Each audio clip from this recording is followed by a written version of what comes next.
പ്രിയപ്പെട്ടവരെ, ഞാൻ നിങ്ങളുടെ ശ്രദ്ധ ഒരു കടയിലേക്ക് കൊണ്ടുപോവുകയാണ്. ഇതൊരു BSNLൻ്റെ ഷോറൂമൊന്നുമല്ല. BSNL 5G അപ്ഗ്രേഡ് ചെയ്ത് കൊടുക്കുന്ന സ്ഥലമാണ്. പുതിയ സിമ്മ് കൊടുക്കുന്ന സ്ഥലമാണ്. അതോ ഞായറാഴ്ച പോലും പ്രവർത്തിക്കുന്ന സ്ഥലമാണ്. ഇനി പാതിരാത്രിക്ക് പോലും സിമ്മ് ചോദിച്ചാൽ കൊടുക്കുന്ന ഇതാണ്. അത് എൻ്റെ BSNL ഉദ്യോഗസ്ഥനെ പോലെ 10 മണിക്ക് വന്നിട്ട് നിങ്ങൾ BSNL ഓഫീസിൽ ചെന്ന് നോക്കുമോ. 10 മണിക്ക് വന്നിട്ട് അവിടെ ഒരു സിമ്മ് ചെയ്യാൻ ആരെങ്കിലും വന്നിട്ടുണ്ടെങ്കിൽ അവർക്ക് സമയമില്ല, എന്തൊക്കെയോ കുറിക്കുന്നുണ്ട്. അതിനിടയ്ക്ക് ആരെങ്കിലും റീചാർജ് ചെയ്യാൻ വന്നിട്ടുണ്ടെങ്കിൽ അവരുടെ റീചാർജ് പ്ലാന് അങ്ങനെ ചോദിക്കുന്നതിനൊക്കെ സമാധാനം പറഞ്ഞ് അവിടെ മാറി ഇവിടെ മാറി. ഇപ്പം നിങ്ങൾ പെരുമ്പാവൂരൊക്കെ ആ BSNL ഓഫീസിലേക്ക് നോക്കി കണക്ക് നോക്കണം. വൈകുന്നേരം എത്ര സിമ്മ് ചെയ്തു ഇവരുടെ ഓഫീസിൽ, എത്ര സിമ്മിൻ്റെ പ്ലോട്ടിങ് നടന്നു ഇവരുടെ ഓഫീസിൽ, എത്ര സിമ്മ് ഡ്യൂപ്ലിക്കേഷൻ എടുത്ത് ജനങ്ങളെ സഹായിക്കാൻ കഴിഞ്ഞു. നിങ്ങൾ ചെക്ക് ചെയ്താൽ ഒരു പക്ഷേ 10 എണ്ണത്തിൽ കൂടുതൽ വരാൻ സാധിക്കില്ല. കാരണം അങ്ങനെ സ്ലോവിലാണ്. ഞാനൊരു ദിവസം ഡ്യൂപ്ലിക്കേഷൻ എടുക്കാൻ പോയപ്പോൾ ഏജൻറ്റ് സിമ്മ് ഡ്യൂപ്ലിക്കേഷന് പൈസ മേടിക്കാൻ പാടില്ല, എന്നാലും പൈസ മേടിച്ചു. അത് പോട്ടെ, ഒരു 2 മണിക്കൂർ നിന്നേ പിന്നെയാണ് ആകെ 3 പേരെ ഉണ്ടായിരുന്നുള്ളൂ. അവർ ബില്ലടയ്ക്കലോ ഏതാണ്ടൊക്കെ സംശയം തീർക്കലോ 5G ആവാൻ എന്നുള്ള ഇങ്ങനെയൊക്കെയുള്ള ചോദ്യങ്ങൾക്ക് ഉത്തരം പറഞ്ഞുകൊണ്ടിരിക്കുക. ഏതാണ്ട് ഒരു 2 മണിക്കൂറോളം കഴിഞ്ഞ ശേഷമാണ് ഒരു ഡ്യൂപ്ലിക്കേഷൻ എടുത്തു തന്നത്. അതുവരെ പിന്നിൽ 1-2 പേര് നിൽക്കുവാണ്. ഞാൻ ഈ കഴുത്തിൽ ഈ ബോർഡൊക്കെ തൂക്കിക്കൊണ്ടാണ് പോണത്. എന്താ BSNLൻ്റെ ബോർഡ് തൂക്കിക്കൊണ്ടിരിക്കണേ. എന്നിട്ട് അതൊക്കെ ബോർഡിൽ നിന്ന് എടുപ്പിച്ചിട്ട് ഇവർ ഈ ഫോട്ടോ എടുത്തു. നെഞ്ചത്ത് കിടക്കുന്ന ബോർഡ് എന്തിനാണ് ഒരു ഡ്യൂപ്ലിക്കേഷൻ എടുക്കുമ്പോൾ വേറെ ഒരു കമ്പനിയും കുഴപ്പമില്ല, എടുക്കുമ്പോൾ എന്തിനാണ് ഇതെടുത്ത് മാറ്റണത്? അതേപോലെ തന്നെ BSNL പൊട്ടിക്കാൻ തന്നെ തീരുമാനിച്ചൊക്കെ ഉദ്യോഗസ്ഥന്മാർ, അല്ലെങ്കിൽ ഇതിൻ്റെ ടോപ്പിലുള്ളവർ, തലപ്പത്തിരിക്കുന്നവർ. ഇപ്പം 107ൻ്റെ ഒരു റീചാർജ് ബ്രാൻഡായിരുന്നു, കാരണന്മാരൊക്കെ ഉപയോഗിച്ചുകൊണ്ടിരുന്നതാണ്. അത് വെട്ടിക്കുറച്ചു. അത് 107ൻ്റെ എത്ര 28 ദിവസമാക്കി, 35 ദിവസം എന്നുള്ളത് 147 എന്താക്കി, 147 25 ദിവസമാക്കി വെട്ടിക്കുറച്ചു. അതാർക്ക് വേണ്ടിയിട്ടാണ്? പ്രൈവറ്റ് കമ്പനി വളരുവാൻ വേണ്ടിയിട്ടുള്ള ഒരു പറയാതെ പറച്ചിലാണത്. അതേപോലെ ഇത് നിങ്ങൾ നോക്ക്, ഈ കഴിഞ്ഞ കുറച്ച് നാളായിട്ട് ഏറ്റവും കൂടുതൽ സിമ്മ് വിറ്റതിൻ്റെ സർട്ടിഫിക്കറ്റ് കിട്ടിയതാണ് BSNL തന്നെ എനിക്ക്. ഈ സർട്ടിഫിക്കറ്റ് കിട്ടിയ ഏറ്റവും കൂടുതൽ ഞാൻ സിമ്മ് കൊടുത്തത് അന്യദേശത്തേക്കാർക്കായിരുന്നു. അപ്പോൾ എന്താ സംഭവിച്ചുകൊണ്ടിരിക്കുന്നത്?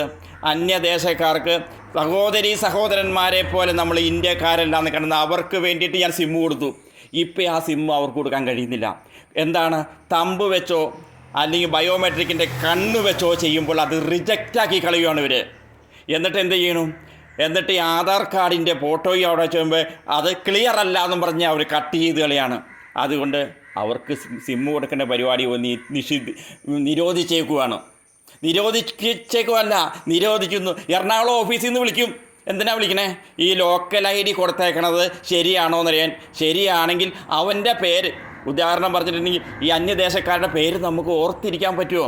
അത് പേര് പറഞ്ഞില്ലെങ്കിൽ ആ ലോക്കൽ ID കൊടുത്തേക്കണേ, അവൻ പേര് പറഞ്ഞില്ലെങ്കിൽ റിജക്റ്റ് ആയി. ഞാൻ അറിയണയാണ്, ഇന്നയാളാണ്, ഞാനാണ്, എൻ്റെ ഫോൺ നമ്പറാണ് കൊടുത്തേക്കുന്നത്, അതൊന്നും അവർ കേട്ടാക്കില്ല. എങ്ങനെയെങ്കിലും ഇതിൽ നിന്ന് ഒഴിവാക്കി വിടാനുള്ള എല്ലാ പദ്ധതിയുമാണ് BSNLൻ്റെ ആളുകൾ ചെയ്തുകൊണ്ടിരിക്കുന്നത്. അതുകൊണ്ട് നമ്മുടെ BSNL ഉടനെ തന്നെ പ്രൈവറ്റ് പാർട്ടിയേക്കാളും താഴെ പോയി അതിൻ്റെ നിലവാരത്തിലേക്ക് താണുകൊണ്ടിരിക്കുകയാണ്. അതിനെ രക്ഷിക്കാനായിട്ട് നമ്മൾ ശ്രമിച്ചിട്ട് കാര്യമില്ല. നമ്മൾ വിഡ്ഢികളാക്കിക്കൊണ്ടിരിക്കുകയാണ്. ഉള്ള പ്ലാൻ മുഴുവനും വെട്ടിക്കുറച്ചിരിക്കുകയാണ്. എന്തിനാണ്? 35 കാരണന്മാരൊക്കെ ഉപയോഗിച്ചുകൊണ്ടിരുന്നതാണ് ഈ 107ൻ്റെ പ്ലാന്.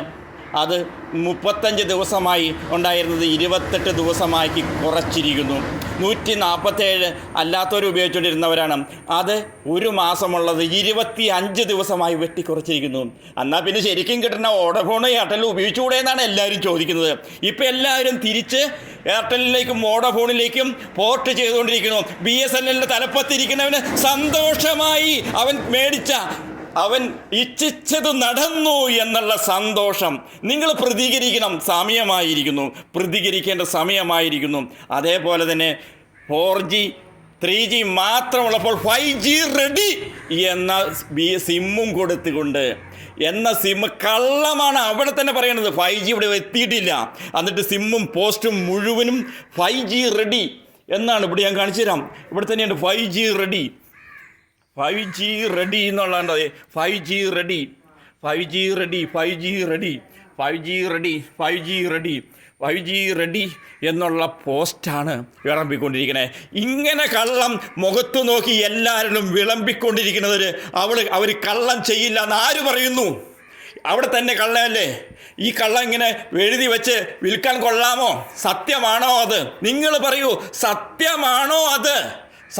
അസത്യത്തെയല്ലേ അവർ കാണിച്ചുകൊണ്ടിരിക്കുന്നത്. സത്യമല്ല. അത് 4G ആയിട്ടുള്ളൂ. 4G പോലും ആയിട്ടില്ല. എല്ലായിടത്തും 5G എത്തിയിട്ടില്ല. 5G റെഡി എന്ന് പറഞ്ഞ് ഇപ്പോൾ ഈ ഓരോ പ്ലാനിലെ സിമ്മ് കൊടുക്കുന്നുണ്ട്. എന്തിനാണെന്നറിയാമോ? എല്ലാ 5G ആവേണ്ട സമയമായി. അല്ലെങ്കിൽ എല്ലാ ഓഗസ്റ്റ് 5-നെയും 5G ആക്കുന്നവർ 2 വർഷം മുമ്പ് കണ്ട് പറഞ്ഞറിഞ്ഞാൽ ഈ ഇപ്പോഴും അതാവാത്തതിൻ്റെ ഒരു തടയിടാനായിട്ടൊരു ടെക്നിക്കാണത്. അല്ലാണ്ട് ഇത് നിങ്ങളെ രക്ഷിക്കാനൊന്നുമല്ല. ഇതിൽ ഈ ഓരോ പ്ലാൻ എടുത്ത് അതിൻ്റെ തനിനിറം മനസ്സിലായി കഴിഞ്ഞാൽ പിന്നെ ഒരിക്കലും ആരും ഇതിനകത്ത് കയറില്ലല്ലോ. അതിൻ്റെ 1 രൂപ പ്ലാനിന് 1 രൂപയ്ക്ക് സിമ്മ് കൊടുക്കുന്നു. ആ കാര്യമൊക്കെ ഓക്കെയാണ്. പക്ഷേ ഇതോടുകൂടി ഇവിടുത്തെ എടുക്കലവിടെയെങ്കിലും നിൽക്കും എന്നുള്ളത് ഉറപ്പാണ്. കാരണം ഒരു തവണ ഈ സിമ്മ് ഉപയോഗിക്കുന്നില്ല. അഥവാ നിവൃത്തികേട് കൊണ്ട് ടവർ ഉണ്ടെങ്കിൽ അതിൻ്റെ പരിസരത്ത് മാത്രമാണ് ഉപയോഗിക്കുന്നത്. കാരണം ഓഫീസിൽ ചെന്നൊരു കാര്യം സാധിക്കാമെന്ന് നോക്കണ്ട. അത് ഇന്ന് ചെയ്യുന്ന നാളെ ആവുന്ന എല്ലാ കാര്യം കൊണ്ടും നമ്മുടെ BSNL രക്ഷിക്കാൻ നമുക്ക് കഴിയുന്നില്ല. നിങ്ങൾ ചിന്തിക്കണം, BSNL ഇവിടെ നിലനിന്നില്ലെങ്കിൽ മറ്റുള്ള പ്രൈവറ്റ് പാർട്ടികൾക്ക് അതൊരു വളം വയ്ക്കലാവും. അതുകൊണ്ട് എങ്ങനെയെങ്കിലും BSNL നമുക്ക് രക്ഷിക്കാവുള്ളൂ. ഉദ്യോഗസ്ഥ വൃന്ദങ്ങളെ നിങ്ങൾ നോക്കണ്ട. നിങ്ങൾ പ്രതികരിച്ച് ഈ കാലാവധിയൊക്കെ വർദ്ധിപ്പിക്കണം. അതിന് നമുക്കൊന്നായി ഒത്തുചേരാം. ഈ സത്യം ഏതാണോ അതിൽ നിൽക്കണം. ഈ 5G ഇല്ലാതെ 5G റെഡി എന്ന് പറഞ്ഞുള്ള സിമ്മ് തന്നെ ഒഴിവാക്കണം. ഈ പോസ്റ്റ് ഒഴിവാക്കണം. ഇങ്ങനെയുള്ള കൊടുക്കലൊക്കെ ഒഴിവാക്കണം. സത്യം പറഞ്ഞു കൊടുക്കണം. ഇത് 3G ഉള്ളൂ കേട്ടോ എന്നും പറഞ്ഞു കൊടുക്കണം. അതാണ് BSNL ചെയ്യേണ്ടത്. അല്ലാണ്ട് കള്ളം പറഞ്ഞ് വിൽക്കുകയല്ല ചെയ്യേണ്ടത്. ഒരു പൊതുമേഖല സ്ഥാപനം ഇങ്ങനെ കള്ളം പറഞ്ഞാൽ കൊള്ളാമോ? അതാണ് എൻ്റെ ചോദ്യം. നിങ്ങളതിന് ഉത്തരം പറ.